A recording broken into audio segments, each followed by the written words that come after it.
سعید رضی اللہ عنہ ایک ایسے خاندان سے تھے جس میں آپ کے والد دور جہالت میں بھی دین ابراہیم کی تلاش میں تھے، آخری نبی کا انتظار کر رہے تھے، اور اعلان تو کر ہی چکے تھے کہ اگر آ جائے تو میں ایمان قبول کر لوں گا۔ لوگوں سے کہہ رہے تھے کہ اگر تمہیں مل جائے تو تم کر لینا، زندگی نے وفا کی میرے ساتھ، اگر میں زندہ رہا تو میں کر لوں گا، میں نہ کر سکا تو تم کر لینا، میرا سلام اس کو بھیجنا۔ تو گویا ایک تڑپ تھی آپ کے دل میں حق کو پانے کی۔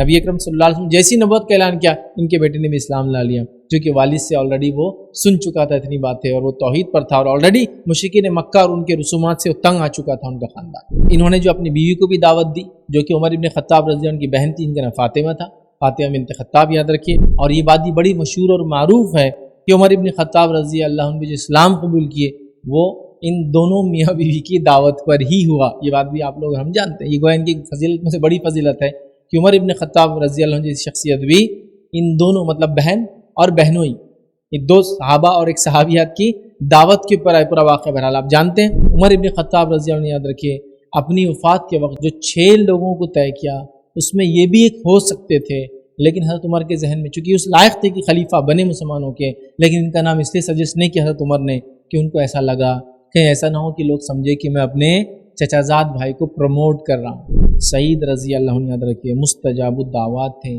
اللہ ان کی دعاؤں کو قبول کرتا، جس طرح سے سعد بن ابی وقاص ان کی دعا اللہ تعالیٰ قبول کرتا، حتیٰ کہ دیگر صحابہ بھی ان کی بد دعاؤں سے بچتے تھے، کوشش کرتے تھے کہ ان کو نہ دے۔ اور جیسے کہ میں نے بتایا تو ہمارا مقصد ان صحابہ کے واقعات کو جو آپ کے سامنے میں رکھ رہا ہوں وہ یہ ہے کہ ہم ان کی زندگی، ان کے پاک نفوس کو دیکھیں، اس سے سبق اسباق حاصل کریں اور اپنی زندگیوں کو بدلنے کی بہرحال ہم کوشش کریں۔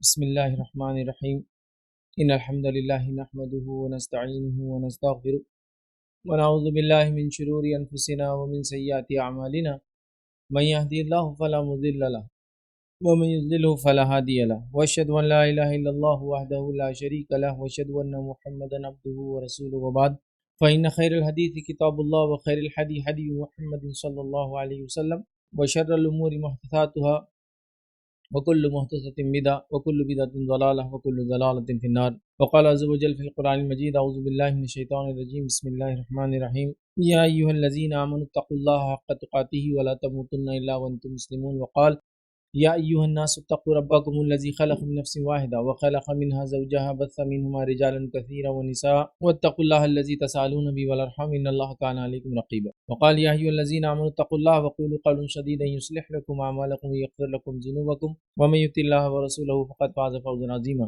اللهم صل على محمد وعلى آل محمد كما صليت على إبراهيم وعلى آل إبراهيم إنك حميد مجيد، اللهم بارك على محمد وعلى آل محمد كما باركت على إبراهيم وعلى آل إبراهيم إنك حميد مجيد، رب اشرح لي صدري ويسر لي أمري واحلل عقدة من لساني يفقهوا قولي، أما بعد۔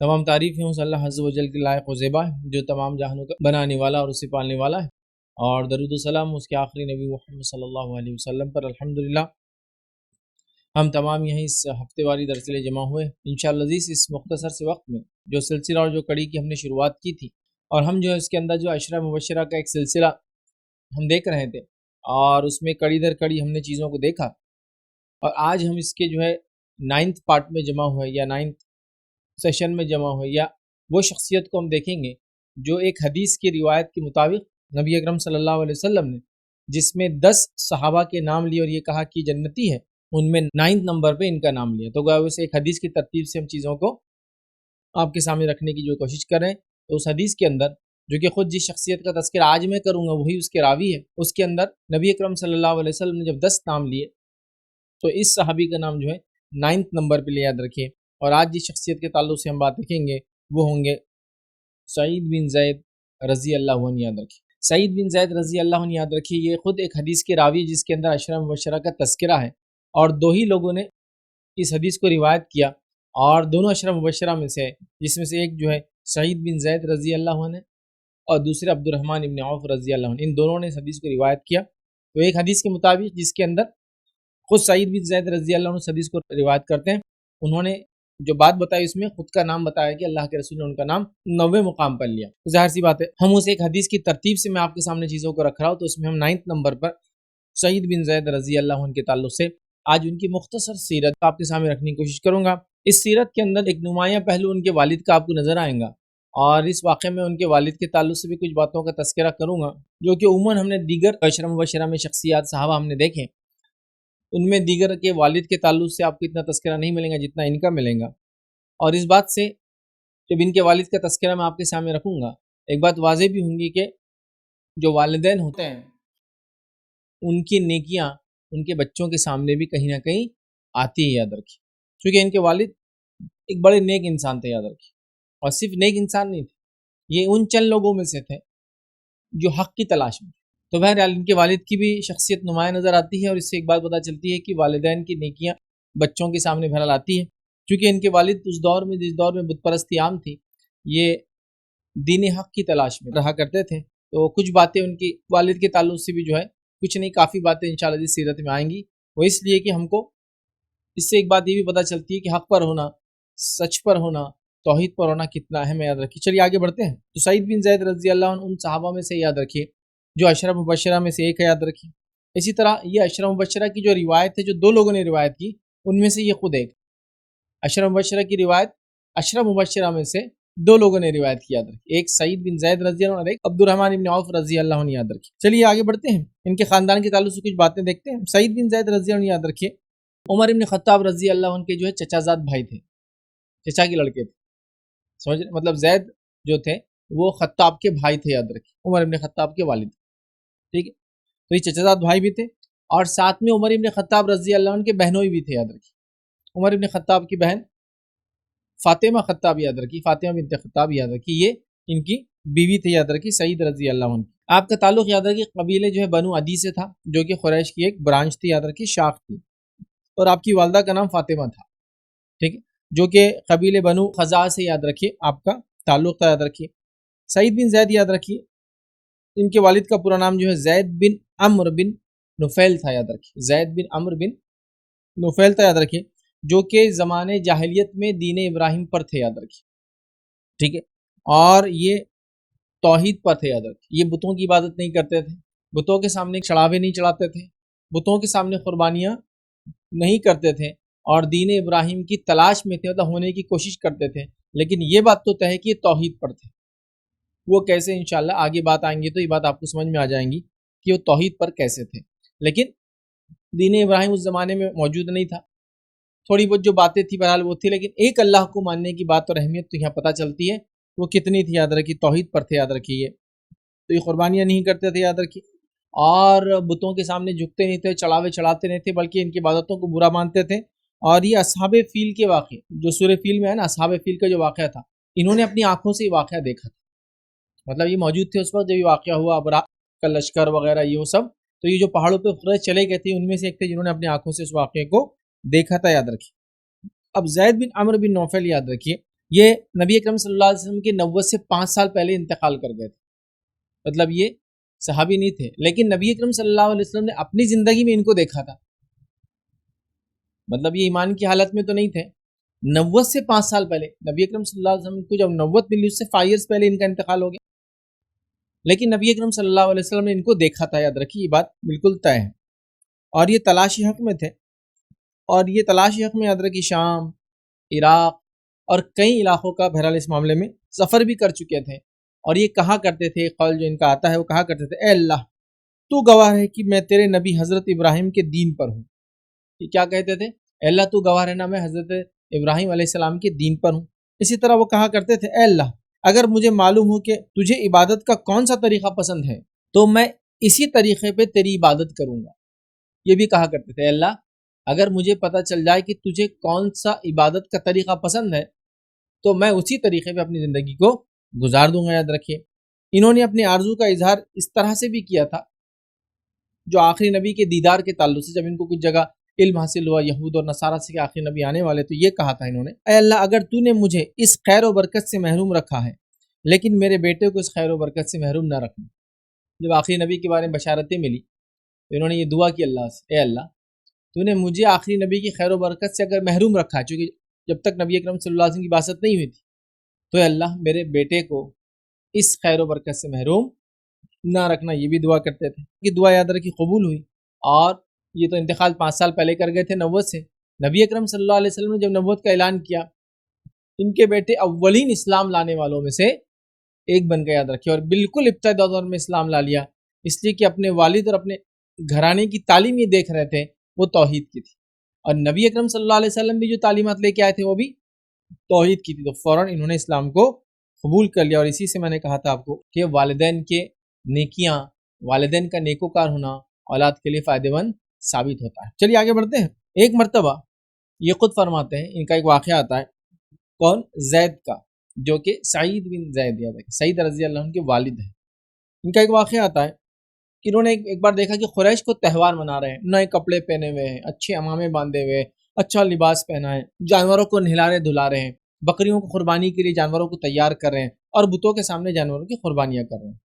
جب انہوں نے یہ سب دیکھا دور جہالت میں، تو کیا کہا سنی؟ انہوں نے کہا، زید نے یہ منظر دیکھا تو خانہ کعبہ کی دیوار کے ساتھ ٹیک لگا کر کہنے لگے، خانہ کعبہ کی دیوار کو ٹیک لگا کے کیا کہتے سنی؟ اے قبیلہ قریش، جس بکری کو اللہ تعالیٰ نے پیدا کیا، اس کے لیے آسمان سے پانی برسایا، جس کا پانی پی کر وہ سیراب ہوئی، جس اللہ کی زمین سے اگی ہوئی گھاس کھائی اور اپنا پیٹ بھرا، تم اس بکری کو بتوں کے نام پر ذبح کرتے ہو، یہ کتنی بڑی جہالت اور نادانی ہے۔ کھل کر انہیں قریش کے سامنے اس تہوار کے دن ہی بات کہہ دی جو وہ شرک کر رہے تھے۔ اسی میں نے کہا نا، وہ توحید پر تھے، یاد رکھیے، اور توحید کا انہوں کیا فائدہ وہ بھی آگے میں حدیث کی شکل میں رکھوں گا آپ کے سامنے، حالانکہ یہ صحابی نہیں تھے، یاد رکھیے۔ بہرحال تو جب یہ بات انہوں نے کہی تو ان کے بڑے بھائی خطاب وہاں موجود تھے، عمر ابن خطاب کے والد موجود تھے۔ خطاب نے جب بات سنی تو انہوں نے کہا کہ آج زید کا بہت ہو گیا، اب ٹو مچ کر دیا، بس ہر بار تمہارا کچھ تو بھی لگا رہتا، ہر بار منہ مارتے ہو آ کر، ہر بار بت پرستی غلط بولتے ہو، ہر بار ہمارے ریت رواج کو غلط بولتے ہو۔ انہوں نے اور چند سرداروں کو جمع کیا، فیصلہ سنا دیا سب سرداروں کے ساتھ مل کے، اور کہا کہ زید کو مکہ سے ہکال دیا جائے، اور لوگوں نے طے کیا اور زید کو مکہ سے ہکال دیا گیا۔ تو زید بن عمرو بن نوفل مکہ سے باہر نکال دیے گئے، اپنی دعوت کی وجہ سے، اپنی توحید کی وجہ سے، ایک اللہ کو ماننے کی وجہ سے، شرک نہ کرنے کی وجہ سے، اور شرک کے خلاف بات کرنے کی وجہ سے۔ دیکھیے، ایک چیز تو ہے کہ میں کسی چیز کو دیکھ کے برا مانوں، یہ برا نہیں مانتے تھے، یہ اس کے خلاف کھڑے بھی ہو گئے۔ مطلب دل میں ایک برائی کا جذبہ ہوتا ہے کہ آپ کسی چیز کو دیکھ کے برا مانیں، نہیں، یہ دل میں برا جاننے والوں میں سے نہیں تھے۔ پہلے انہوں نے کیا کیا، اپنے ہاتھ کا استعمال تو نہیں، زبان سے روکنے کی کوشش کی، دل میں برا تو آخری درجہ ہے، تو انہوں نے وہ کیا، ان کو مکہ سے نکال دیا گیا۔ پھر یہ مکے کے یاد رکھیں باہر رہنے لگے۔ ایک واقعہ یہ آتا ہے کہ ایک مرتبہ یہ خفیہ طور سے مکے میں داخل ہو گئے، خفیہ طور سے مطلب چھپ کر مکے میں داخل ہو گئے، یاد رکھیے، اور وہاں ان کی ملاقات جو ورقہ بن نوفل، جو کہ خدیجہ رضی اللہ عنہا کی یاد رکھیے چچا زاد بھائی تھے، ان کا واقعہ پورا آپ جانتے ہیں، ورقہ بن نوفل کا۔ نبی اکرم صلی اللہ علیہ وسلم جب وحی آئی تو انہی کے پاس جو ہے لے کر گئی تھی، پورا واقعہ ہم جانتے ہیں۔ اس کے بعد جو ہے عبداللہ بن جہش، عثمان بن حارث اور امیمہ بنت عبد المطلب، یہ 4 لوگ کھڑے تھے، جو کہ نبی اکرم صلی اللہ علیہ وسلم پھوپھی تھی، یہ چوتھی جو خاتون کے تذکرہ کر رہے ہیں۔ یہ لوگ آپس میں افسوس کا اظہار کر رہے تھے، قریش تو گمراہی میں پڑ گئے، جو یہ عمل کر رہے ہیں گمراہی ہے۔ جب انہوں نے سنا زید نے، تو انہوں نے کہا، اللہ کی قسم، آپ کو معلوم ہے کہ آپ کی قوم گمراہ ہو چکی ہے، وہ ابراہیمی دین سے ہٹ گئی ہے، مگر آپ لوگ تو صحیح ابراہیمی دین اختیار کرنے والے بن جاؤ، کیونکہ اسی میں آپ سب کی نجات ہے۔ اس کے بعد یہ 4 یہود و نصارہ کے علماء کی تلاش میں نکل کھڑے ہوئے تاکہ دین ابراہیم کیا ہے اس کو جان سکے۔ تو یہ لوگ جب انہوں نے سنا، یہ لوگ نکل گئے کہ دین ابراہیم کیا ہے اس کو تلاش کریں گے۔ ان میں سے ایک ورقہ بن نوفل نے عیسائیت قبول کر لی، ان کو لگا یہ حق ہے، انہی کی دعوت پر، کس کی؟ زید بن عمرو کی دعوت پر انہوں نے تلاش شروع کی حق کی، اور عیسائیت قبول کر لی۔ 2 آدمی عبداللہ بن جہش اور عثمان بن حارث کسی نتیجے پر نہیں پہنچے، یہ بھی گھومے یہود و نصارہ کے پاس، کوئی رزلٹ نہیں آیا۔ البتہ زید بن عمرو بن نوفل، ان کی داستان بڑی عجیب ہے، یاد رکھیں۔ اب یہ کیا کہتے ہیں، اس داستان کو سنیے آپ۔ وہ کہتے ہیں، میں نے یہودیت اور عیسائیت کے بارے میں تحقیق کی، پھر انہوں بھی نکل گئے نا، مطلب وہ 3 نکلے مرد، لیڈی ایک عورت خاتون تھی اللہ کے رسول کی پھوپھی، وہ نہیں نکلی، انہوں بھی نکل گئے، مطلب یہ کہا تو وہاں ایک عورت تھی، 3 مرد تھے، اور یہ چوتھے مرد تھے، چاروں نکل گئے۔ ایک نے عیسائیت قبول کر لی، 2 کسی نتیجے پہ نہیں، آپ یہ گھوم رہے ہیں، آپ یہ کیا کر رہے ہیں گھومتے گھومتے، سوچیے۔ دیکھیے، میں نے یہودیت اور عیسائیت کے بارے میں تحقیق کی، مگر ان دونوں مذاہب میں سے میرا دل مطمئن کس پر بھی نہیں ہوا۔ پھر میں نے ابراہیمی دین کے بارے میں جستجو کی، تلاش کی، اس کے لیے کئی سفر کی، آخر ملک شام میں کسی نے مجھے بتایا کہ یہاں ایک ایسا راہب ہے جو بڑا عالم ہے۔ چنانچہ میں اس کے پاس گیا، اسے اپنی کہانی سنائی تو اس نے مجھ سے کہا میرا خیال ہے کہ آپ ابراہیمی دین کی تلاش میں ہیں۔ انہوں نے جواب دیا ہاں میں اسی کی تلاش میں ہوں، مجھے اسی کی تلاش ہے۔ تو اس راہب نے ان کو بتایا آپ ایک ایسے دین کی تلاش میں جو اصلی صورت میں اب کہیں باقی نہیں ہے، آپ کو باقی نہیں ملیں گا، بہتر ہے تم اپنے شہر مکہ چلے جاؤ، وہاں آخری نبی اللہ تعالیٰ بھیجنے والا ہے۔ اب یہ سمجھ رہا، انہوں نے سب جگہ تلاش کی، ایک عالم ملا ان کو شام میں، اس سے بات کی، اس نے کہا کہ اگر تم دین ابراہیم کو تلاش کرے، ابراہیمی مذہب، تو وہ تو ختم ہو گیا، لیکن ایک نبی آخری مکہ میں آنے والا۔ دیکھو یہود و نصارہ کے پاس اتنی پریسائز بشارتیں تھی جس کی کوئی انتہا نہیں، تو کہا مکہ چلے جاؤ، وہاں آخری نبی آنے والے ہیں، تو آخری نبی بھیجنے والا جو ابراہیمی دین کی تجدید کریں گے، وہ وہی دین لائیں گا جو ابراہیم علیہ السلام کا، اس کی تجدید کریں گا۔ اگر تم نے اس نبی کو پا لیا تو اس کا دامن تھام لینا، اس کے پیچھے چل پڑنا۔ زید جو ہے وہاں سے نکلے، زید بن عمرو، اور بڑے خوش ہوئے اور مکہ کی طرف لوٹ کر واپس آنے لگے۔ ہوا یہ کہ جب وہ راستے میں آنے لگے تو غلطی یا شبہ میں، مطلب ایک قبیلہ تھا جس کا جھگڑا ایک شخص سے تھا، جب انہوں نے زید بن عمرو کو دیکھا تو وہ شبہ میں آ گئے، مطلب ان کو لگا یہ وہی آدمی جس سے ان کی دشمنی تھی۔ اس قبیلے والوں نے ان کو پکڑا اور ان کا قتل کر دیا، اور یہ نبوت سے 5 سال پہلے قتل کر دیے گئے، مار دیے گئے، اور قتل کر کے ان کو وہیں وادی کے اندر دفنا دیا ان لوگوں نے۔ ٹھیک ہے، یہ ان کے تعلق سے آتا ہے۔ ٹھیک، ان کے تعلق سے جو واقعات ملتے ہیں اس میں یہ بھی کہا کرتے تھے کہ روایت میں آتا ہے میں اس نبی کا منتظر ہوں جو اسماعیل علیہ السلام کے خاندان سے ہوں گا، مطلب وہ کہتے تھے کہ میں اس نبی کا منتظر ہوں جو اسماعیل علیہ السلام کے خاندان سے ہوں گا۔ طبقات ابن سعد میں ان کے تعلق سے ایک روایت آتی ہے، وہ اس طرح سے ہے اگر میں نے اسماعیل کے خاندان سے ہونے والے نبی کو پا لیا تو میں اس پر ضرور ایمان لاؤں گا، بدقسمتی سے اگر مجھے اس عادت میسر نہ ہوئی تو اے عامر، ایک شخص کہہ رہے ہیں یہ بات طبقات ابن سعد میں نقل ہے، تو کہا میں تو اس کو پالوں گا تو اس پہ ایمان لا لوں گا، لیکن کہہ رہے ہیں اے عامر اگر تمہاری زندگی وفا کرے تو تم اس کو پاؤ تو میرا سلام اس کو کہنا، میری زندگی میں نبی آ جائے تو میں تو ایمان لا لوں گا، لیکن اگر مجھے نہ ملے تو ایک عامر نامی شخص سے کہہ رہے ہیں کہ تم کیا کرنا، میرا سلام اس نبی تک پہنچا دے، مطلب تم ایمان بھی لانا اور سلام پہنچانا۔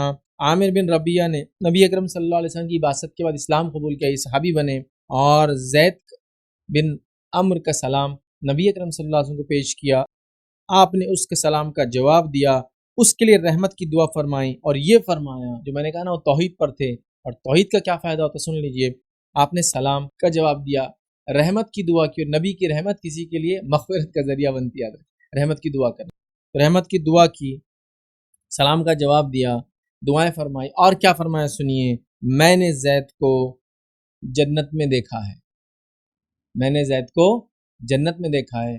توحید کا یہ بڑا فائدہ ہے، توحید کی وجہ سے نبی اکرم صلی اللہ علیہ وسلم فرما رہے میں نے جنت میں دیکھا ہے، حالانکہ نبی اکرم صلی اللہ علیہ وسلم کی بعثت سے 5 سال پہلے مار دیے گئے تھے، قتل کر دیے گئے، تو آپ نے سلام کا جواب دیا، رحمت کی دعا کی، اور کہا میں نے زید کو جنت میں دیکھا ہے۔ تو اس سے توحید کی اہمیت پتہ چلتی ہے۔ میں سمجھا توحید سب سے عظیم نعمت ہے جو کسی کو ملی ہے، اس کے علاوہ تمام چیزوں میں اللہ کی معافی کی بنیاد پر مغفرت ہماری ہو سکتی ہے، لیکن توحید پر جو نہیں مرا سوال نہیں آتا کہ اس کی کوئی مغفرت ہوئی، یاد رکھیے، تو ان کی مغفرت ہوئی، توحید پر تھے، یاد رکھیے، اللہ کے رسول نے کہا میں نے جنت میں دیکھا ہے۔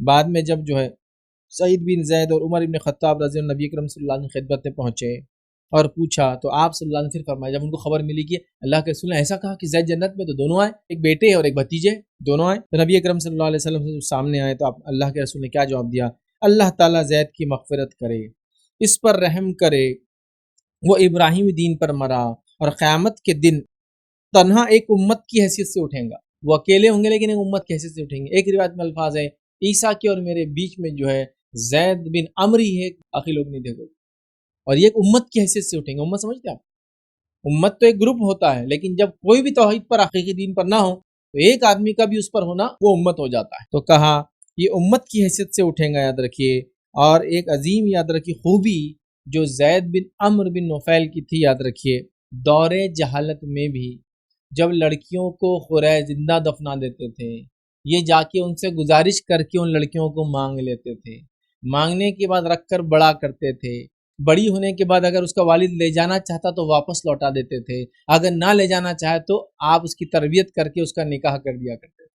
تو دور جہالت میں جہاں قریش لڑکیوں کو زندہ مارتے تھے، یہ ان لڑکیوں کو مارنے جو لوگ لے جاتے ان سے مانگ مانگ کر ان کی کفالت کرتے، پالتے، پرورش کرتے، بڑی ہوتی تو ریکویسٹ کرتے، گزارش کرتے لے جانا ہو تو لے کے چل جاؤ واپس، اور کچھ لوگ لے کر بھی چلے جاتے، لیکن جو نہ لے کے جاتا یہ اس کو اپنے پاس رکھ کے اس کی شادی بیاہ کرایا کرتے، تو گویا یہ ان بچیوں کو جو قتل کیا جاتا تھا ان کی کفالت کیا کرتے تھے۔ کتنا بڑا کام تھا یہ، دیکھیے مطلب توحید جب ایک انسان میں ہوتی ہے نا تو کئی خوبیاں اور خصوصیتیں اس کے اندر داخل ہو جاتی ہیں، اور توحید اگر نکل جائے نا تو انسان بد سے بدتر بن جاتا ہے۔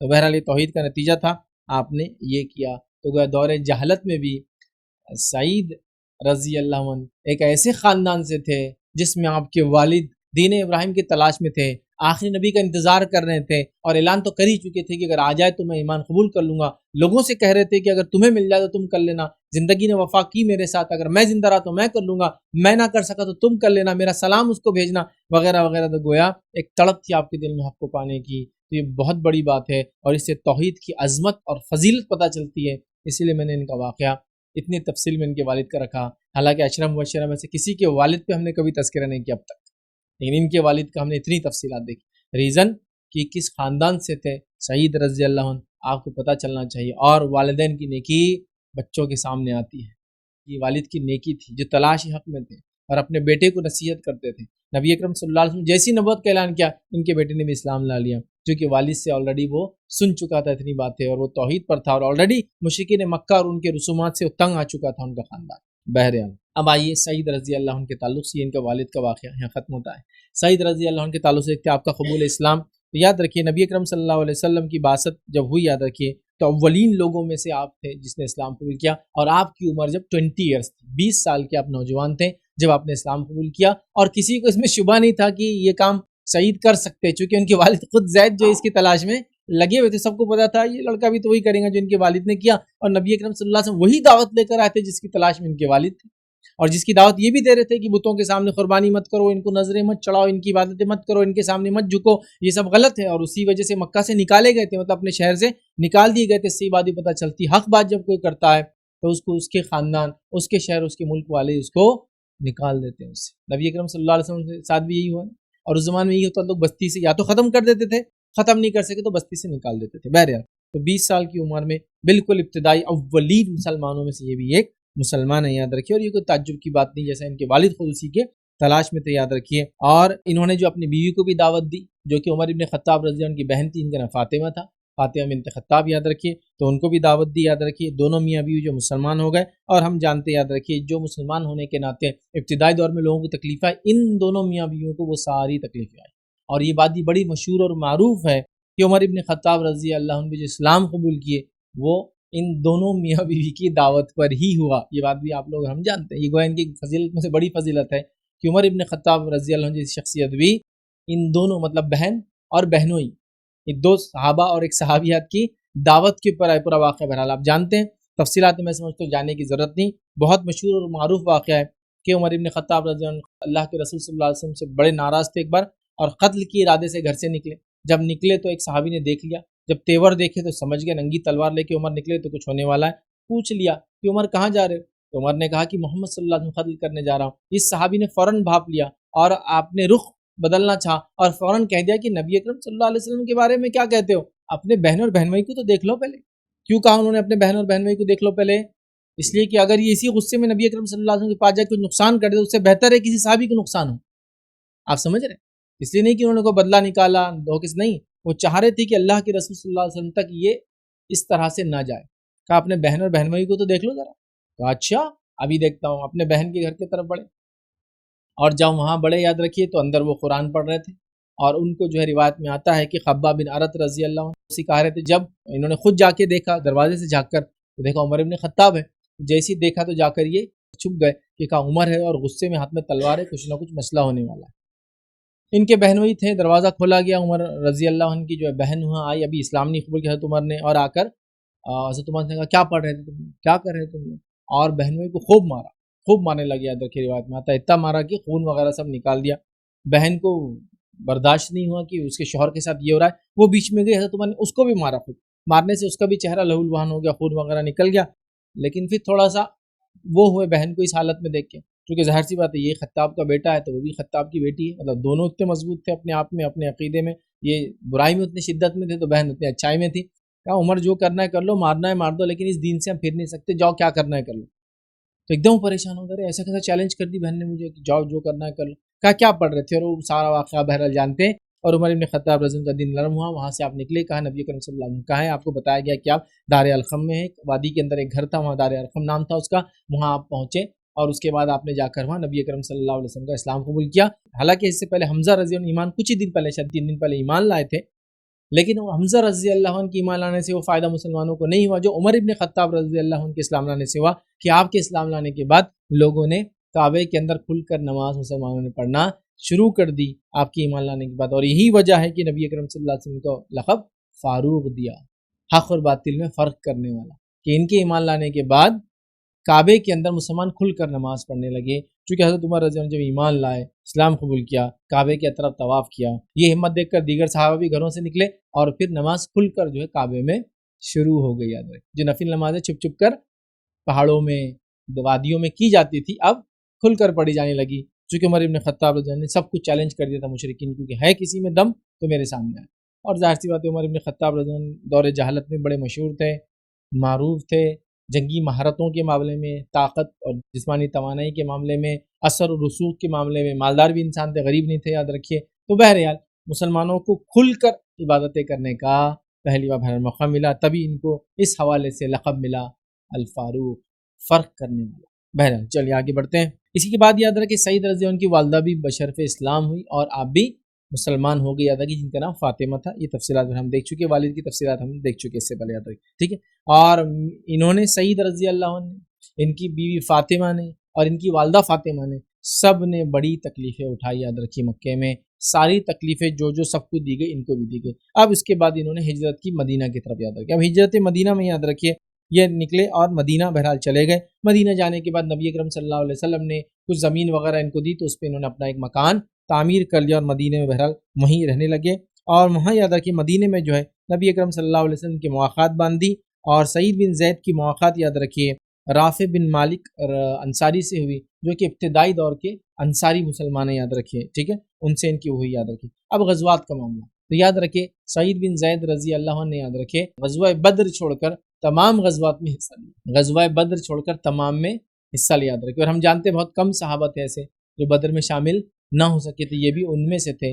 لیکن نبی اکرم صلی اللہ علیہ وسلم نے بدر کا مال غنیمت بھی ان کو دیا اور کہا کہ تم بدر کے نیکی میں جہاد میں شامل ہو، اور بدری صحابہ میں ان کو بھی گنا جاتا ہے. اور ایسے چند ہی صحابہ تھے، بہت چند تھے. آئیے واقعہ میں آپ کے سامنے رکھتا ہوں. غزوہ بدر کے علاوہ تمام غزوات میں حصہ لیا. ہوا کیا تھا وہ رکھتا ہوں. نبی اکرم صلی اللہ علیہ وسلم نے یاد رکھے سعید بن زید رضی اللہ عنہ اور طلحہ بن عبید اللہ رضی اللہ عنہ، ان دو صحابہ کو جو ابو سفیان کا قافلہ آ رہا تھا جس پہ نظر رکھنا تھا. یاد رکھیے وہی ہوا نا جب ابو سفیان کے قافلے پہ نظر رکھی کہ اس کو ڈر لگا اسے لوٹا جائے گا، تو اس نے مکہ خبر بھیجی، مشرکین آئے اور ادھر نبی اکرم صلی اللہ علیہ وسلم قافلہ لے کے نکلے. ابو سفیان نے اپنے قافلے کو تو بچا کر لے کر چلا گیا، لیکن مشرکین نے کہا اب آ گئے تو دو ہاتھ کر ہی لیتے ہیں، اور وہ جنگی بدر ہوئی آپ سب جانتے ہیں. تو جو اس قافلے کے پیچھے نظر رکھے ہوئے تھے ان میں یہ دو لوگ تھے، سعید بن زید رضی اللہ عنہ اور طلحہ بن عبید اللہ رضی اللہ عنہ دونوں تھے. اب جب یہ قافلے کی خبر، جیسا ابو سفیان تو قافلے کو بچاتے ہوئے لے گئے تو یہ پیچھے پیچھے تھے، جب دیکھا کہ اب مسلمانوں کے علاقے سے یا رینج سے باہر نکل گئے تو یہ دونوں ریٹرن آ گئے. جب یہ ریٹرن آئے تو نبی اکرم صلی اللہ علیہ وسلم بدر کے فتح سے واپس آ رہے تھے، کامیابی سے واپس آ رہے تھے. تو جب یہ ملے، جب دونوں ملے تو جب واپس لوٹ رہے تھے فتح سے، جب اس موقع پر ملے تو نبی اکرم صلی اللہ علیہ وسلم سوال کیا کہ اب ہمارا کیا ہوگا، بدر تو ہو گئی اور ہم اس میں شامل نہیں ہو سکے. تو نبی اکرم صلی اللہ علیہ وسلم نے کہا کہ ان دونوں کو مال غنیمت دیا جائے. اور پھر جب مال غنیمت مل گیا تو یہ فوراً گئے کہا اللہ کے رسول صلی اللہ علیہ وسلم مال غنیمت تو دے دیا، ثواب کا کیا ہوگا، ہم تو اس نیت سے تھے کہ ہم بھی شامل ہو. تو نبی اکرم صلی اللہ علیہ وسلم پھر یہ کہا فرمایا ان کو بھی جہاد کا ثواب ملے گا. جو لوگ کہہ رہے تھے نہیں ملے گا، تم کو صرف مال غنیمت ملا، ان کو بھی جہاد کا ثواب ملے گا. تو اس طرح سے یہ دونوں صحابہ بھی بدری بن گیا. چونکہ یہ بھی پتہ چلا کہ جنگ میں نہیں تھے سیدھا، لیکن جنگ کے تیاریوں میں، جنگ کے لیے جو کام ہو رہے تھے اسی میں شامل تھے. اسی طرح کا واقعہ کن کے ساتھ ہوا تھا، ایک عثمان ابن عفان رضی اللہ عنہ کے ساتھ ہے نا، ہم نے ان کی سیرت میں دیکھا تھا، ان کے ساتھ بھی یہ ہوا. یہ بھی بدر کے لیے تیار ہوئے، مدینہ میں تھے حالانکہ، بدر کے لیے تیار ہوئے، جب جانے لگے تو ان کی بیوی نبی اکرم صلی اللہ علیہ وسلم کی بیٹی شدید بیمار ہو گئی. اور گھر میں دیکھنے والا کوئی نہیں تھا۔ نبی اکرم صلی اللہ علیہ وسلم فرمایا عثمان تم رک جاؤ۔ عثمان رضی اللہ عنہ چاہتے ہوئے بھی جنگ میں نہ جا سکے بدر میں، لیکن اللہ کے رسول صلی اللہ علیہ وسلم نے ان کو بھی مال غنیمت دیا اور کہا تم کو بھی ثواب ملے۔ تو یہ 3 صحابہ ایسے ہوئے جو جنگ میں شامل نہیں تھے لیکن جنگ کے نیت سے تھے، پورا ارادہ تھا، تیاری تھی۔ حضرت عثمان مجبوراً، اور یہ دو تو لگے ہوئے تھے، وہ دشمن کی ٹوہ میں تھے، مطلب دشمن کی سپائنگ کر رہے تھے، خبریں پہنچا رہے تھے۔ بہرحال ان کو بھی ثواب ملا اور ان کو بھی مال غنیمت دیا گیا تھا۔ اب خلفائے راشدین کے دور میں یاد رکھے، سعید رضی اللہ عنہ یاد رکھے، خلفائے راشدین کے دور میں بھی بڑی خدمتیں انجام دی، اپنے جسم سے، اپنے عقل سے، اپنے مال سے، اپنی صلاحیتوں سے یاد رکھے۔ اور میں نے جیسا پہلے کہا تھا، ہم ان صحابہ کی زندگی میں سے نمازی تھے، روزے دار تھے، زکوٰۃ دیتے تھے، یہ واقعات نہیں دیکھ رہے کیونکہ یہ سب نیکیاں یہ سب کیا ہی کرتے تھے۔ ہم کچھ نمایاں، کچھ ہٹ کر ایک دوسرے سے کیا ہے وہ چیزیں آپ کے سامنے میں رکھ رہا ہوں، تو لہٰذا یہ کامن چیزیں جو سب میں ایک جیسی تھی وہ میں نے رکھا، تقویٰ، پرہیزگاری، اطاعت رسول، اللہ کی بندگی کرنا، توحید پر قائم رہنا، قربانیاں دینے کا جذبہ رکھنا، راتوں میں عبادتیں کرنا، دن میں شہ سوار رہنا، اللہ کی راہ میں جہاد اور جنگ کرنا، حق کے لیے لڑائی کرنا، سچ بات کو سب میں تھا۔ بہرحال چلیے آئیے اب یاد رکھیے، قیصر اور خسرا کے جو تخت پلٹے دونوں ہی جنگوں میں تھے، مطلب پرشین رومن امپائر سے جو جنگی مسلمان سب میں یہ شامل تھے یاد رکھیے۔ عمر ابن خطاب رضی اللہ عنہ کے زمانے میں یاد رکھیے، آپ شام میں آپ جو ہے پیدل فوج کے سپہ سالار تھے۔ شام میں جو جنگی ہوئی پیدل فوج جو پیروں پہ چل رہی اس کے سپہ سالار تھے آپ۔ اسی طرح روایتوں میں ملتا ہے جنگ اجندین میں جو ہے سواروں کے رسالے کے افسر تھے، جو شہ سوار تھے، گھڑ سواروں کے افسر تھے، ان کے ہیڈ تھے یاد رکھیے۔ اسی طرح دمشق کے محاصرے میں بھی آپ نے حصہ لیا۔ جنگ فہل میں بھی جو مسلمانوں کے پیدل دستے کی کمان آپ نے سنبھالی یاد رکھیے۔ ہمس میں رومی گورنر کا قتل آپ نے کیا یاد رکھیے۔ ہمس میں ایک جنگ ہوئی تو رومی گورنر کا قتل آپ کے ہاتھ سے ہوا، جس سے کیا ہوتا ہے جب گورنر چلا جاتا ہے تو ایک جذبہ ملتا ہے، چونکہ لیڈر ختم ہو جاتا ہے، تو اس کا قتل آپ نے کیا یاد رکھیے۔ اسی طرح یرمک کے موقع میں جب مسلمان کمزور پڑ رہے تھے ایک موقع پر، تو تب آپ جو شجاعت سے لوگ لڑے آگے بڑھ کر، ایک دم جس کو بولتے ہیں نا، ایسا ہوتا ہے کہ ایک طرف کا ایک جنگی دستہ کمزور نظر آتا ہے، جب تک کچھ لوگ جا کے ان کو حوصلہ نہ دے، وہی سے اعتبار سے کہ تھوڑا ان کی ہمت پست ہوتی ہے، تو دوسرے لوگ اندر گھستے ہیں دشمنوں کی طرف، دوسروں کو بھی جوش آتا ہے۔ تو جب دیکھا کہ پست ہو رہے ہیں تو آگے بڑھے، اور جنگ یرمک کا کیا ہوتا ہے، بہت ڈیسائسو بیٹل تھا، ایک فیصلہ کن جنگ تھی، جس طرح سے قادسیہ ادھر تھی اس طرح یرمک شام کے اندر تھی یاد رکھیے۔ اس میں 2 لاکھ رومی فوجی آئے تھے، بالمقابل 24,000 مسلمانوں کی یاد رکھیے۔ پھر بھی اللہ رب العزت نے فتح نصیب کی، اس لیے کہ ہم جانتے ہیں فتح جو ہے اللہ کی طرف سے آتی ہے، وہ تعداد سے اور اسلحہ کے کوالٹی سے نہیں آتی یاد رکھیے، وہ آتی ہے ایمانی کیفیت سے۔ بہرحال چلیے، تو آپ نے اس میں بہرحال حصہ لیا، اس کے بعد ہی کئی جنگوں میں آپ نے بہرحال حصہ لیا۔ اس کے بعد جو ہے سعید بن زید رضی اللہ عنہ یاد رکھیے، دمشق کی فتح کے بعد یاد رکھیے آپ جب وہاں پہنچے یاد رکھیے تو وہاں ابو عبیدہ ابن جراح رضی اللہ عنہ نے آپ کو دمشق کا گورنر بنایا۔ تو گویا مسلمانوں کے پاس دمشق کے آنے کے بعد ڈیماسکس، پہلے اس کے گورنر جو ہے سعید بن زید رضی اللہ عنہ بنے، لیکن آپ کو وہ چیز پسند نہ آئی کہ میں گورنر بن کے رہوں، آپ نے اپنے طور سے استعفیٰ دیا گورنرشپ پہ سے، اور پھر مسلمان فوج کے ساتھ لڑائی کے اندر چلے گئے، گورنر رہنا پسند نہیں کیا۔ اسی طرح یاد رکھیے عمر ابن خطاب رضی اللہ عنہ یاد رکھیے اپنی وفات کے وقت جو ہے جو 6 لوگوں کو طے کیا، اس میں یہ بھی ایک ہو سکتے تھے، لیکن حضرت عمر کے ذہن میں چونکہ اس لائق تھے کہ خلیفہ بنے مسلمانوں کے، لیکن ان کا نام اس لیے سجیسٹ نہیں کیا حضرت عمر نے کہ ان کو ایسا لگا کہ ایسا نہ ہو کہ لوگ سمجھے کہ میں اپنے چچا زاد بھائی کو پروموٹ کر رہا ہوں، سمجھ رہے نا بات، تو اس لیے آپ نے نہیں رکھا احتیاطاً، ورنہ یہ بھی اس لائق تھے کہ ان کو بھی خلافت کے لیے اپوائنٹ کیا جا سکتا، لیکن حضرت عمر نے اس احتیاط سے کہ لوگ یہ نہ سمجھے کہ میرا چچا زاد بھائی ہے تو میں نے نام ڈال دیا، میرا بہنوئی بھی ہے تو میں نے نام ڈال دیا، احتیاطاً نام کو بہرحال نہیں ڈالا یاد رکھیے، ٹھیک ہے۔ آپ بہت قناعت پسند تھے، خاموش طبیعت تھے یاد رکھیے، شجاع بہادر تھے، کریجیس انسان تھے، ہمت والے تھے، چونکہ گورنرشپ کتنا آسان کام ہے، خالی مینجمنٹ کرنا ہے، وہ چھوڑ کر واپس سے جا رہے جنگ کے اندر پارٹ لینے کے لیے، کتنی بڑی بات ہے نا بات، تو بہرحال شجاعت تھے یاد رکھیے۔ اور ابوبکر صدیق رضی اللہ عنہ کے دور میں بھی یہ ساتھ رہے ان کے، عمر ابن خطاب رضی اللہ عنہ کے پورے دور میں ساتھ رہے، عثمان ابن عفان رضی اللہ عنہ کے دور میں بھی ان کے ساتھ رہے، لیکن ان کے دور کے آخر وقت میں یاد رکھیے آپ تھوڑا سا الگ جا کر جو ہے رہنے لگے تھے، مطلب اس سے پھر انہوں نے احتیاط کر دی، اور یاد رکھیے کوفہ وغیرہ کے اندر جا کے آپ نے بس گئے تھے وہاں، اور جب عثمان رضی اللہ عنہ کی شہادت کی خبر ملی تو آپ بڑے غمگین ہوئے یاد رکھیے، غمگین ہوئے، اور اس کے بعد جو ہے آپ نے جو ہے جو جنگیں اس کے بعد جو فتنہ ہوا آپ سب جانتے، جنگ صفین ہے، جنگ جمل ہے، ان جنگوں میں آپ نے حصہ نہیں لیا، اس سے دور رہے، بلکہ آپ مدینے سے قریب یاد رکھیے ایک علاقہ ہے جس کے تعلق سے عقیق نام آتا ہے، اس عقیق نامی علاقے میں آپ بہرحال رہے اور وہیں اپنی زندگی یاد رکھی گزاری، حتیٰ کہ آپ وہیں آپ کا انتقال ہوگا۔ گویا آپ نے اللہ کے رسول صلی اللہ علیہ وسلم کے زمانے میں ہر جنگ میں حصہ لیا، حضرت ابوبکر کے زمانے میں لیا، عمر ابن خطاب رضی اللہ عنہ کے زمانے میں لیا، عثمان ابن عفان رضی اللہ عنہم ان سب کے زمانے میں لیا، اور اس کے بعد آپ نے اس کے بعد خاموشی اختیار کر لی۔ پھر آپ نے حضرت علی کے زمانے میں جنگوں میں حصہ نہیں لیا، اور جنگ صفین، جنگ جمل، جو کہ آپ جانتے ہیں صحابہ میں آپس میں جو اختلافات ہوئے اور جنگیں ہوئی، اس میں آپ نے کسی میں حصہ نہیں لیا، اور الگ تھلگ مدینے سے قریب ایک بستی میں جا کے رہنے لگے، یاد رکھیے۔ اور یاد رکھیے جب سعید رضی اللہ عنہ کے تعلق سے ایک بڑا مشہور واقعہ آتا ہے، واقعہ اس طرح سے آتا ہے، یاد رکھیے۔ مروان بن حکم جب مدینے کا گورنر تھا، سعید رضی اللہ عنہ جو ہے جس علاقہ جس کو عقیق نام آتا ہے کہ اس میں رہا کرتے تھے، وہاں ہوا یہ کہ ایک خاتون نے کیا کی، آپ کے اوپر ایک الزام لگا دی اور کہا کہ سعید نے میری زمین کو لوٹا ہے، مطلب میری زمین کا ایک حصہ ہتھیا لیا ہے، مجھ سے چھین لیا، یاد رکھیے۔ اور اس نے ان پر ظلم کا الزام لگایا، اور اس خاتون کا نام جو ہے عروہ یا اروا آتا ہے، یاد رکھیے روایت میں اروا اس کا نام یا عروہ اس کا نام آتا ہے، یاد رکھیے اس خاتون کا نام آتا ہے۔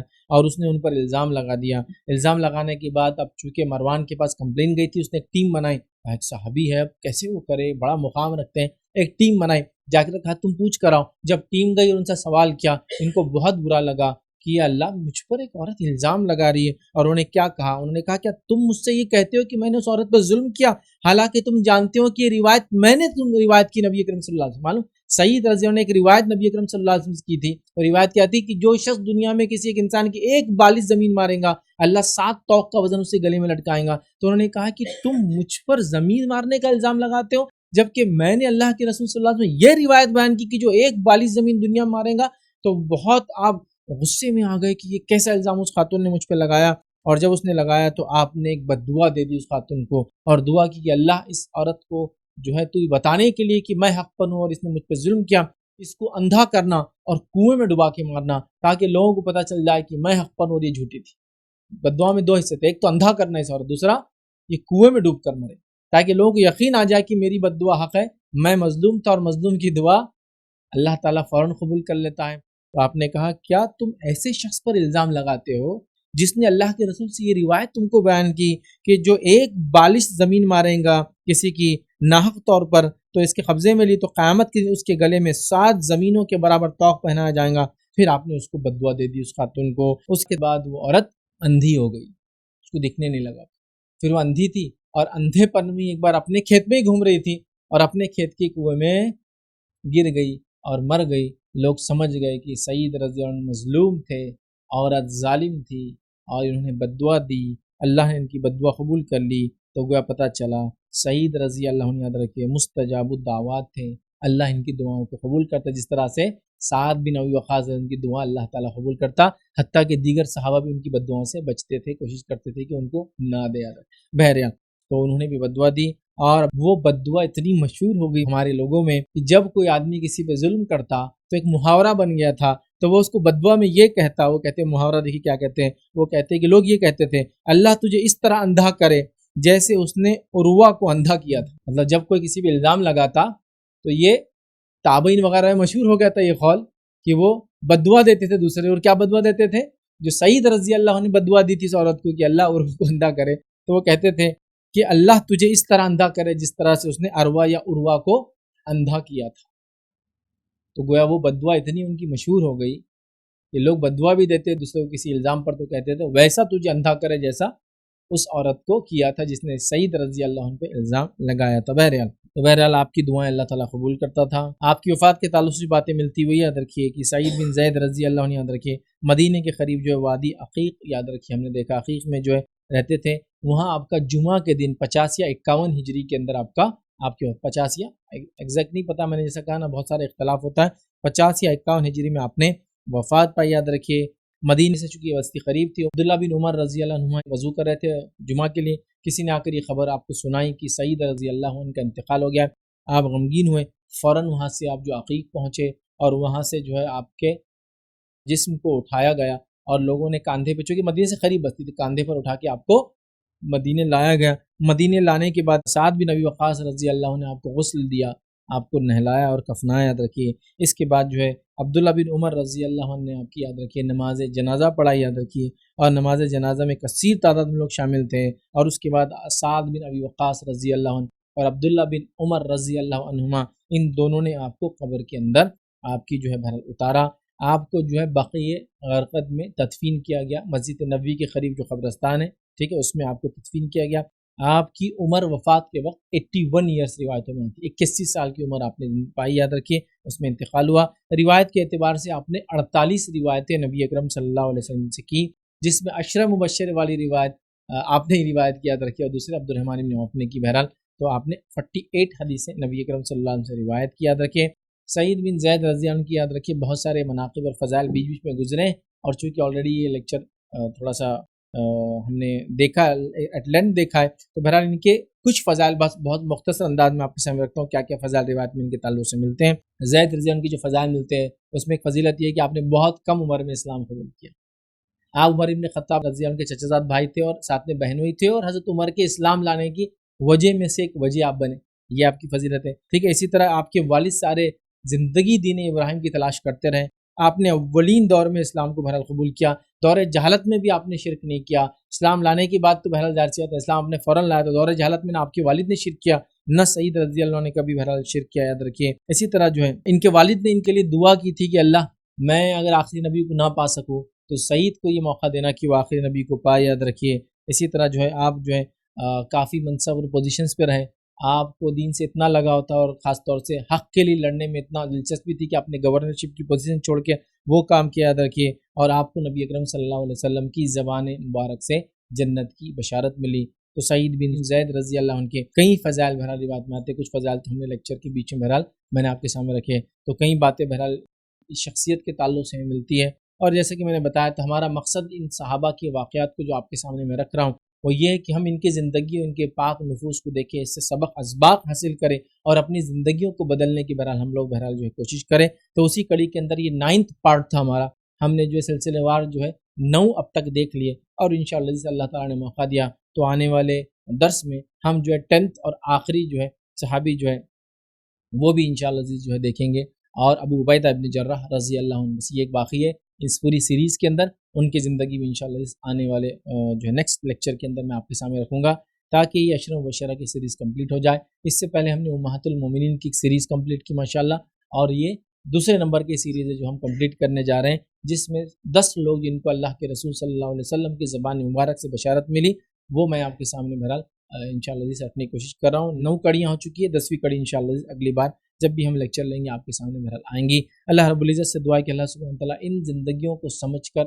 ان کے جیسا بننے کی ہم لوگوں کو توفیق عطا فرمائے۔ اللہ رب العزت یہ توفیق دے کہ ان نفوس کو ہم پڑھیں، ان کی زندگیوں کو اور سمجھیں، اور ان کی زندگیوں کو اپنے زندگی میں عمل میں لانے کی بہرحال ہم کوشش کریں۔ جب تک اللہ رب العزت ہمیں زندہ رکھے، ایمان اور اسلام پر زندہ رکھے، خاتمہ جب بھی ہمارا جو ہے ایمان پر ہمارا خاتمہ ہو۔ وآخر دعوانا الحمدللہ رب العالمین، سبحان ربک رب العزت عما یصفون وسلام علی المرسلین والحمدللہ رب العالمین۔ تو بات اس درس سے آپ کو نہ سمجھی ہو یا آپ کا کوئی سوال تو پوچھ لیں۔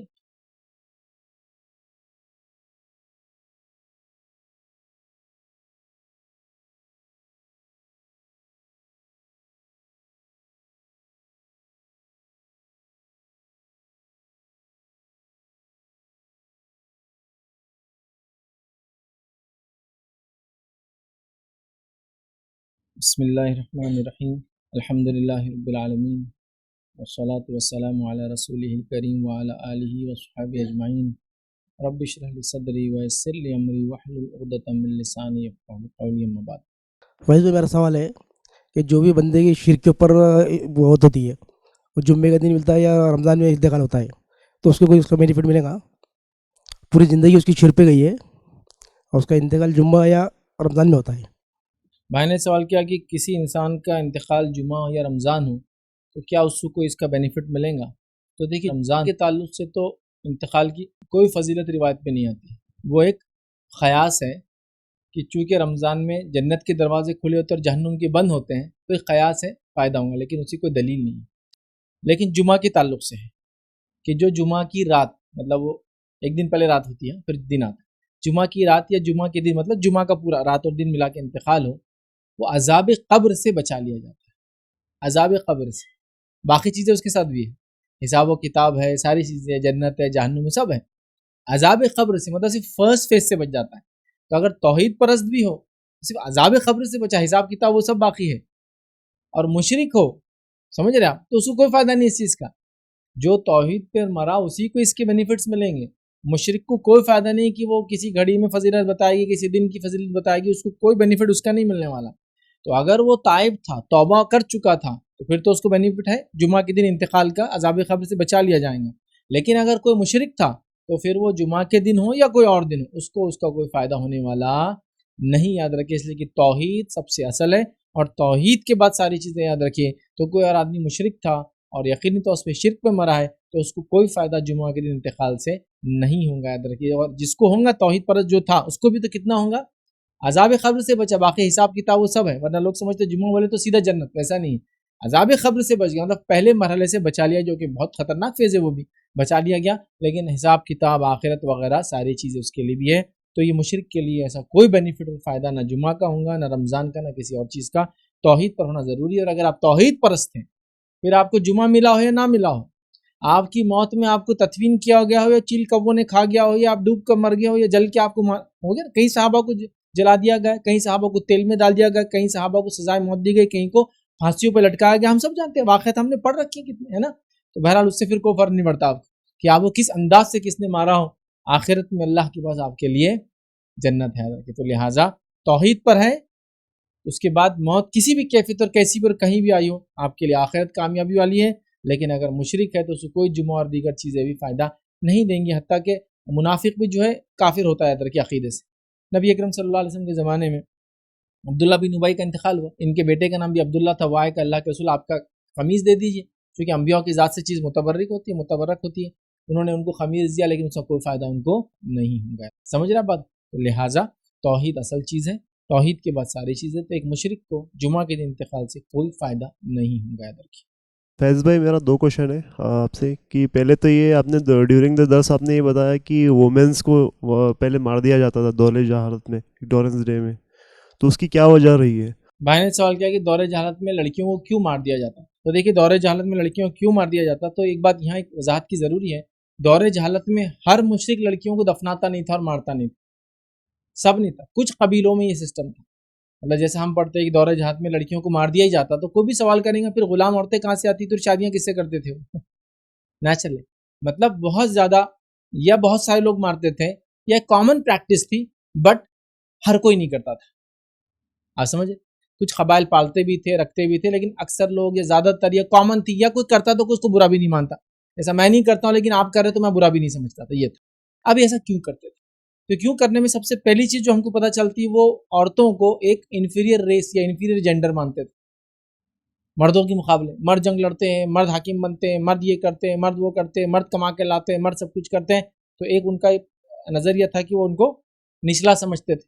دوسرا یہ تھا کہ ان کو لڑکیوں کو چونکہ نچلا سمجھتے, اگر بڑا کر کے شادی کریں گے تو ان کو یہ چیز کی بھی کوفت ہوتی کہ بولے ان کو داماد ہے, پسند نہیں تھا, چونکہ مطلب لڑکی ہے, پسند نہیں کرتے تھے, چونکہ لڑکی ہے. سمجھے, لڑکی ہونا پسند نہیں کرتے تھے, لڑکوں کو سپیریئر مانتے تھے لڑکیوں کے مقابلے میں. یہاں تک دیکھا گیا کہ لڑکیوں کو یا عورتوں کو استعمال کی چیز سمجھتے تھے. آپ سمجھے, بیچنے کی چیز سمجھتے تھے. سمجھے, ان کو بیچا جاتا تھا, استعمال کی چیز سمجھا جاتا تھا. مطلب ان کا کوئی سوشل سٹیٹس بالکل بھی سماج میں نہیں تھا.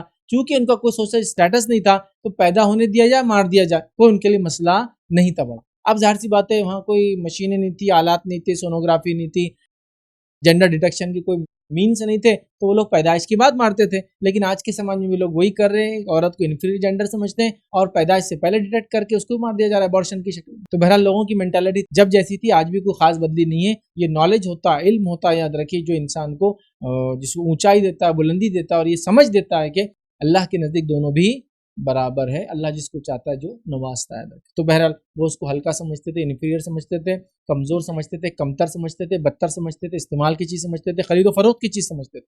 اسلام نے آ کے ان کو بہت اونچا اور اعلیٰ مقام دیا, اتنا کہ جس کی کوئی انتہا نہیں. اسلامی تاریخ آپ پڑھ لیں, اس میں پتہ چلے.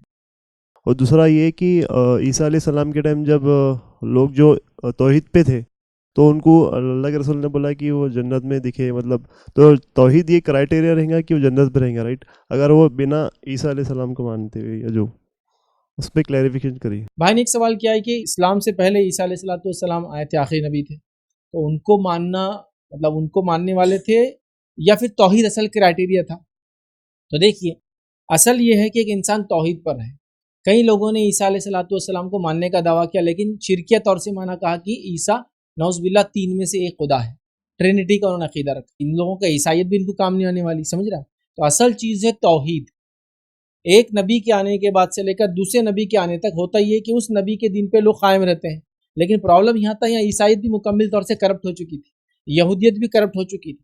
تو اصل چیز توحید ہے، مطلب توحید پر انسان کو رہنا، ایک اللہ کو مانتے رہنا. یاد رکھیں اگر وہ ایک اللہ کو مانتے رہا تو دیگر چیزیں اس کے بعد لاگو ہوتی، نماز، روزہ، زکوٰۃ، حج اور دیگر چیزیں. لیکن اگر اسی بات توحید ہی نہ اور باقی ساری چیزیں تو اس کو کام آنے والی نہیں ہے. تو یہاں جو ان کے واقعہ ہمیں پتہ چلتا ہے، زید بن عمرو کا جو واقعہ ہم دیکھ رہے ہیں، جو سعید رضی اللہ عنہ کے والد ہیں، وہ واقعے میں یہی پتہ چلتا ہے کہ وہ یہودی بھی نہیں تھے اور نصرانی بھی نہیں تھے. حالانکہ یہودیت بھی اس زمانے میں عام تھی، کیونکہ کچھ لوگوں کو تو عیسائیت بھی نہیں پہنچی تھی. عیسائیت بھی عام تھی، ٹھیک ہے، لیکن اس کے باوجود بھی عیسائیت کامن نہیں تھی، چونکہ کچھ لوگ دین ابراہیم پر ہونے کا دعویٰ کرتے تھے، جیسے مشرکین مکہ تھے. تو بہرحال ایک نبی کے بعد سے دوسرے نبی کے آنے تک جو لوگ اس نبی کی سچی تعلیمات پر ہے وہ ہوں گے کامیاب. لیکن وہ توحید کے بعد ہی ہے، ہر دور میں توحید سب سے اول رہا. اور اس بات کو آپ یوں سمجھیں کہ آدم علیہ السلام سے لے کر محمد صلی اللہ علیہ وسلم تک عقیدے میں کوئی چینج نہیں آیا، مسائل کے اندر تبدیلیاں آتی رہی، حرام حلال کی تبدیلیاں وغیرہ، لیکن عقیدہ سیم تھا. ایک اللہ کو ماننے میں کبھی کوئی مسئلہ دو رائے نہیں تھی اس میں، یاد رکھیے. تو لہٰذا عیسیٰ علیہ السلام کے زمانے کے بعد جو لوگ عیسیٰ علیہ السلام کی سچی تعلیمات پر تھے وہ بھی کامیاب ہے، لیکن توحید کے ساتھ سچی تعلیمات. اور اگر ویسا نہیں تھا تو ایسے لوگ بھی جس طرح سے جو ہے زید بن عمرو تھے، ویسے بھی لوگ جو سچی تعلیمات پہ تھے، یہ یا کسی اور علاقے میں بھی ایسے لوگ ہو سکتا ہوئے ہوں گے. وہ بات تو ہم کو پہنچے نہیں، چونکہ یہاں تو ہم کو نبی اکرم صلی اللہ علیہ وسلم کی مغفرت کی دعا کی، جنت میں دیکھنے کا بولا، ایک امت کہا تو ہمیں پتہ چل گیا. تو اس سے پتہ چلا توحید سب سے اصل ہے. وہ عیسیٰ علیہ السلام کے دین پر نہیں تھے، لیکن اصل توحید کو تلاش کر رہے تھے، چونکہ ان کے زمانے میں عیسیٰ علیہ السلام کا دین بھی کرپٹ ہو چکا تھا. تو لہٰذا وہ انتظار میں تھے اور آخری نبی کے انتظار میں تھے کہ وہ آئیں گے تو میں ان پر ایمان لا لوں گا. لہٰذا یہ بھی کامیاب ہو گئے. اسی طرح کچھ لوگ لکھتے ہیں ورقہ بن نوفل کے تعلق سے بھی آتا ہے، اور انہوں نے یہ کہا تھا کہ جب نبی اکرم صلی اللہ علیہ وسلم کو ان کی بہن ان کے پاس لائی تھی کہ اگر میں زندہ رہا، جب تمہاری قوم تم یہاں سے نکالیں گی، اگر میں زندہ رہا تو میں تمہاری مدد کروں گا.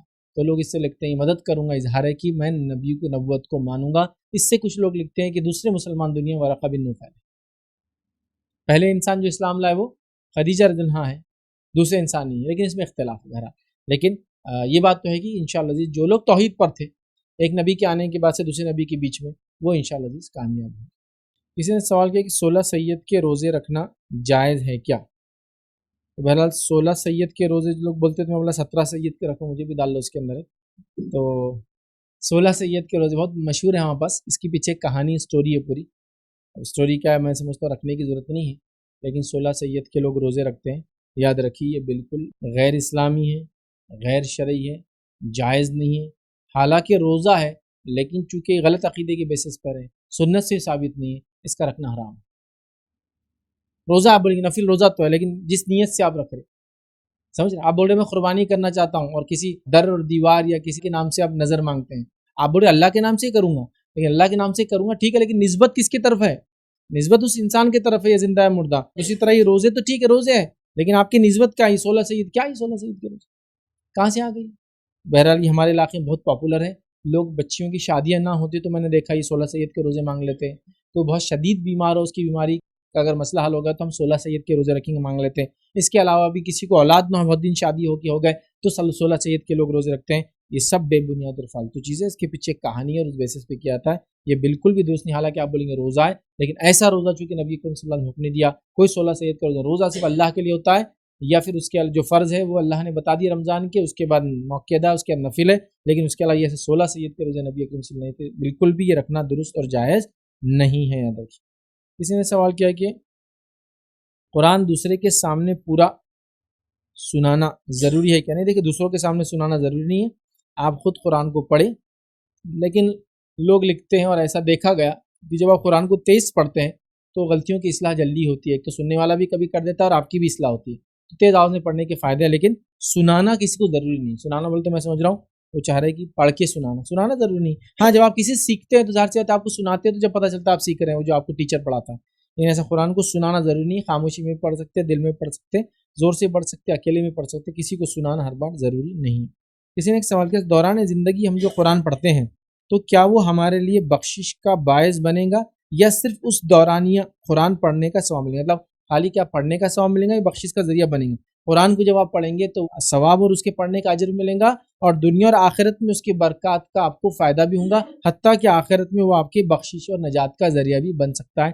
جیسے حدیث میں آتا ہے کہ سورہ بقرہ اور سورہ آل عمران پڑھنے والوں کے لیے سورہ بقرہ اور سورہ آل عمران سائے کی شکل میں آئیں گے، دو پرندوں کی شکل میں آئیں گے جو سایہ دیں گے اپنے پڑھنے والوں پر، سمجھا؟ تو لہٰذا وہ سائے پرندوں کی شکل میں آئیں گے جن کا سایہ ہوں گا۔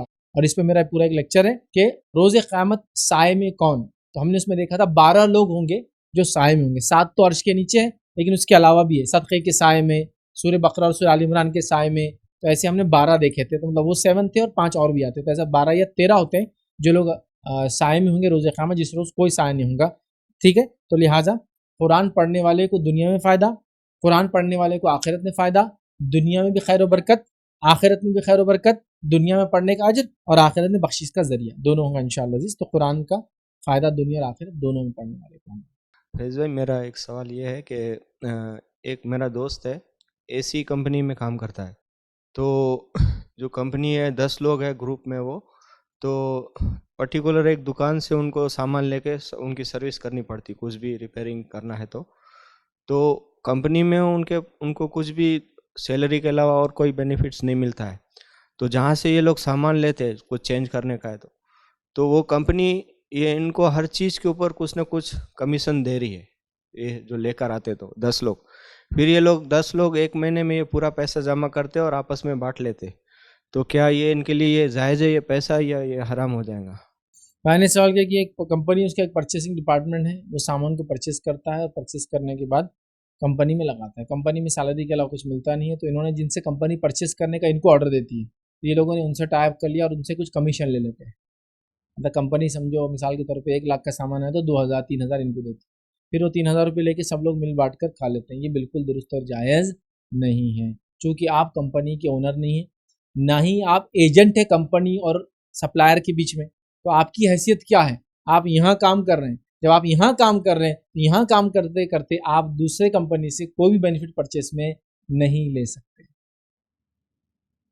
ہاں کب آپ لے سکتے؟ جو آپ کی کمپنی آپ کو چھوٹ دے اور یہ کہے دیکھو بھائی تم پرچیز کرنے جا رہے ہو 100 روپے تک میرے کو چاہیے، اس کے بعد جو فائدہ تیرا، کمپنی یہ چھوٹ دے، اور کوئی کمپنی ایسی چھوٹ میں نے دیتے ہوئے نہیں دیکھا، تو لہٰذا اس طرح سے کرنا یہ دھوکے میں ہے، کیونکہ پھر کیا ہوتا ہے جو پرچیز ہوتی ہے وہ کمپنی کی بینیفٹ کے حساب سے نہیں ہوتی ہے، وہ کام کرنے والے اپنے بینیفٹ کے حساب سے چیزوں کو پرچیز کرتے ہیں اور اتنا اس میں پھر گڑبڑ کرتے ہیں اور کرپشن پھیلنا شروع ہوتا ہے، پروڈکٹ کی کوالٹی خراب ہوتی ہے، کمپنی کا نام بدنام ہوتا ہے، کیا کچھ نہیں ہوتا ہے، تو یہ درست نہیں۔ تو آپ اگر ایجنٹ ہے، ایک سپلائر ہے، ایک کمپنی میں بیچ میں کام کرتا ہوں، کمپنی سیلری دیتی ہے لیکن میں ایجنٹ بھی ہوں تو میرے لیے جائز ہے، یا پھر کمپنی مجھے بولے کہ تم 100 روپے میں لاؤ باقی جو ملتا تم لے لو، تو بھی میں کر سکتا ہوں کہ میں نے 90 میں خریدا سب کمپنی کو 100 میں دیا، لیکن اگر میں کمپنی کی طرف سے کمپنی کا نمائندہ ہوں، اس کے پاس کام کرتا ہوں، تو پھر میں وہ بینیفٹس نہیں لے سکتا ہوں، حتیٰ کہ میں تو یہ کہوں گا ان کے گفٹ سے بھی احتیاط کرنا، چونکہ آج گفٹ دیں گے اور کل ڈیمانڈ کریں گے کہ اب تم کیا کرو، ہائر پرچیز آرڈر بناؤ، سامان خاموخواہ کھپاؤ، چیز زیادہ ویسٹ کرو تاکہ زیادہ پرچیز ہو، اور کیا کچھ پھر خرابیاں سمجھ میں نہیں آتی اس سے کمپنی میں، تو لہٰذا آپ اگر کمپنی میں کام کرتے ہیں تو پھر دوسرے کمپنی سے پرچیز آرڈر پر آپ ٹکا یا پرسنٹیج نہیں لے سکتے ہیں، یا تو آپ کمپنی چھوڑ کے پھر کام کریں، یا کمپنی آپ کو بولے کہ ٹھیک ہے تم ہی ہمارا ایجنٹ اور تم ہی ہمارے پاس جاب بھی کرو، تم جاؤ 50 روپے کا سامان لے کے آؤ، جو بچتا تمہارا، تو پھر اس معاملے میں آپ کو اختیار ہے، ورنہ اگر ایسا نہیں ہے تو آپ کو کچھ بھی اس میں اختیار نہیں ہے، پھر آپ لے کر سب مل بانٹ کے کھا رہے، کمپنی میں تو 20 ملتا اوپر 10 نکل جاتی ہے، آپ کے لیے جائز و درست نہیں ہوگا۔ انشاءاللہ اسی پہ اپنی بات کو ہم ختم کریں گے، وآخر دعوانا الحمدللہ رب العالمین، سبحان ربک رب العزت عما یصفون وسلام علی المرسلین والحمدللہ رب العالمین۔